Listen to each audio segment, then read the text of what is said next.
É um prazer estar aqui, porque eu estou vendo aqui as bandeiras dos Estados Unidos e do Brasil e de várias instituições brasileiras juntas, e a gente está aqui para falar de integração e instituições. Acho que não é coincidência que nessa mesa temos 2 presidentes do BID. Vou contar uma história do BID. Na década de 50, 2 presidentes da região, o presidente Juscelino Kubitschek e o presidente Eisenhower americano, ele tinha uma visão: temos que integrar com instituições fortes. Trocaram correspondência e foi criado em 1959 o Banco Interamericano de Desenvolvimento, o BID. Então, eu aqui represento uma instituição que está exatamente fazendo o que a gente está conversando hoje: instituições e integração. Acho isso simbólico. Deixa eu falar agora de integração. O mundo é um mundo que hoje está, de uma certa forma, com incertezas. É um mundo complexo, é um mundo que precisa de integração. Imagina uma região que tenha 6,6 trilhões de dólares, com 660 milhões de pessoas. Isso é uma escala, um mercado muito atraente. Bom, isso é a América Latina e o Caribe.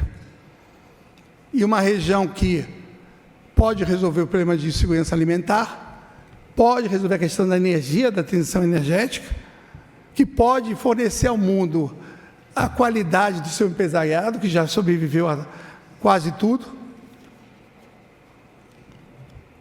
Mas tem um problema: é uma região pouco integrada.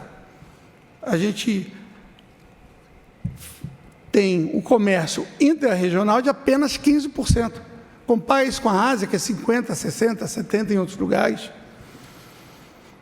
Então, hoje em dia, o mundo não vai nos esperar. O mundo está mudando essas cadeias de produção. Com as novas tarifas e com o novo movimento, o mundo está se deslocando. É uma oportunidade para a América Latina. Se formos esperar a integração global voltar, é como esperar a perfeição. E a perfeição é inimigo do bom. E nesse caso, o bom é a gente se integrar.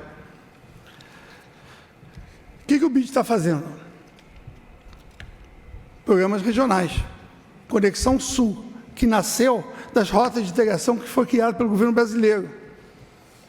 Ou Amazônia Sempre, um programa com 8 países da Amazônia que a gente está tentando juntar em programas. E a gente já quadriplicou os recursos que a gente está financiando lá. Ou juntar o Caribe, One Caribbean. Ou o Centro, a América nesse Centro. Ou mesmo integração entre a nossa região e o resto do mundo. Por exemplo, contribuir para que o comércio e o acordo entre União Europeia e o Mercosul saia. Temos que trabalhar isso. Mas hoje eu queria falar, nesse tempo restante, da integração dentro do hemisfério. A relação dos Estados Unidos e o Brasil é uma relação forte.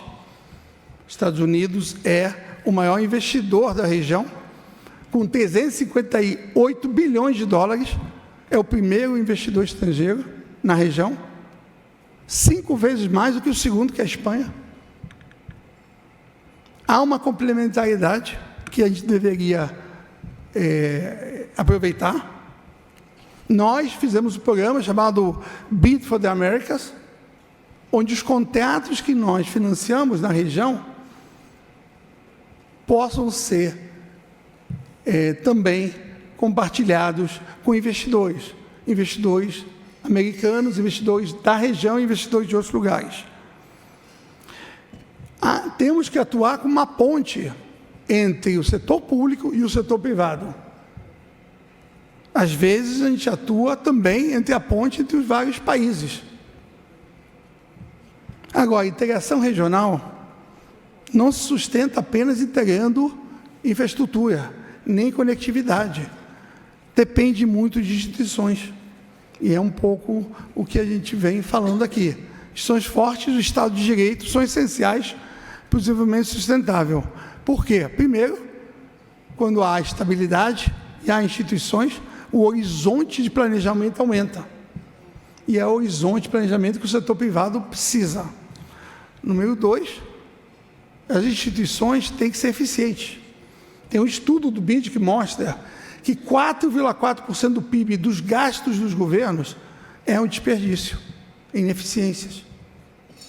Nós estamos trabalhando com o governo da região para reduzir essas ineficiências, desde trabalhar com o BNDES para a transformação digital dos estados e municípios brasileiros, a ajuda na Jamaica, do Caribe, para que eles possam melhorar os seus serviços, ou o que a gente está fazendo hoje na Argentina, 400 milhões de dólares para reduzir as ineficiências do governo argentino. Temos que caminhar para ser efetivos, não só eficientes. Qual é a diferença? Efetividade reduz ineficiências. Efetividade é que tem impacto. Temos que trabalhar também para que o setor privado possa investir. A história nos diz que o crescimento de longo prazo e o salto de crescimento não se faz sem o setor privado, pelo menos na América Latina, na sua história.